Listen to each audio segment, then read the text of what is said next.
Any wrestlers that you wrestled that while you were wrestling, you're like, this guy's a fucking dick. Oh, fuck yeah. Name names. Yeah. Well, it used to be when I first got into WWE, Chris Jericho. Really? Yeah.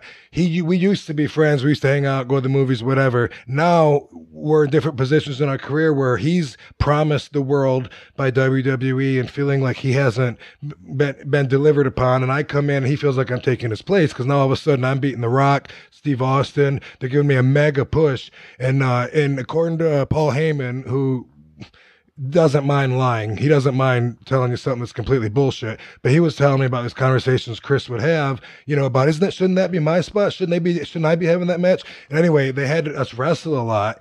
And through the experience of wrestling with him a lot, at that time I found him to be such a political bitch. There was the first time was this match where they're going over shit, which I didn't even like that. When you're going over shit, I already told you that. I don't like that. It seems like for safety you would have to go over shit. That's not otherwise, the way she trained us. That makes you better if you don't have to. Because here's the thing. Let's say you're going to drop kick me while I'm in midair, I kind of want to know about it. Okay, but if you don't have to know because you already speak the language physically, then you wouldn't have to know if I'm going to throw a regular drop kick or a 360 drop kick just to be cool. You wouldn't have to know if I'm good enough to get it in there. One guy comes off the ropes, and this is old school. When a guy comes off the ropes and the other guy jumps straight up and he just ducks and runs through his legs, you got to know that. Otherwise, you just run into the guy's balls.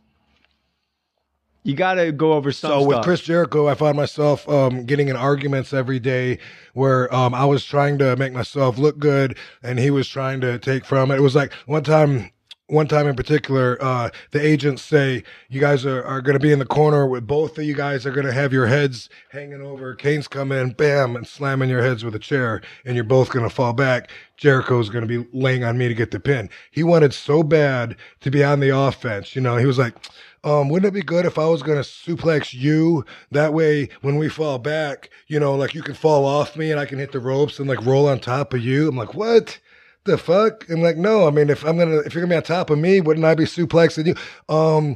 Yeah, I just like, I don't usually go to the top rope, so it wouldn't be something I would normally do. And he was like, that's politics, like finding the way to make yourself look like better, like you're on the offense, like you didn't happen to slip over on the win, you were winning anyway. Those little tiny things that shouldn't mean very much to a real political bitch, those little things mean so much, they'll fight so much, it frustrates you. I wanted to pull my hair out so many times. So then when I called my wife several times and said, you got to talk me out of fucking leaving and coming home right now. I fucking hated it when I first got to WWE because it was so political and I wanted to fight some people. I wanted to really fight because that's what I was going to ask you. Yes. So then when you get in the ring with Jericho, after all the God, did you ever just go like, oops, sorry, I punched you, broke your nose? Well, here's the deal. The professional. And then he wants to get you back. Yes. And then it keeps going and then it goes to the next town, right? Thank you. He hated it. After a while, one time he said to me, after I busted him open, after the match, I'm still in the ring. He goes back through the curtains, right? So when he goes through the curtains, I don't know what's going on. I'm still out there. I'm high-fiving the fans. When I go back through the curtains, everyone's kind of looking at me and looking around like they're expecting something. I go, what? Christian and Test come up to me and they go, Jericho's pissed. He's going to try and fight you. I go, what? They go, yeah, he wants to try and fight you. I go, sweet, where's he at? Sweet. They said, yeah, because I was very frustrated. Sweet. Honestly, like I said, I don't want to. No, we're just wired differently, you and I. Okay. Sweet. So, where's he at? Yeah. And then they said that he came back and like grabbed and started throwing chairs around and trapped the referee up against the wall and shit with his rage and shit. And the guy that's what you want. So when you want to fight someone, you got to make sure you trap a referee. So I walked up to him and he goes, many people have done this over the years. They're all hot till I talk to him. Go up to him and go, what's going on? He goes, hey, come here. He goes, I kind of lost my temper. You're probably going to hear from the guys. He goes, I can't have any more scars on my face. I go, so what are you gonna do? He's a pretty guy. I've done the Opie and Anthony show with him, and he's a super handsome guy.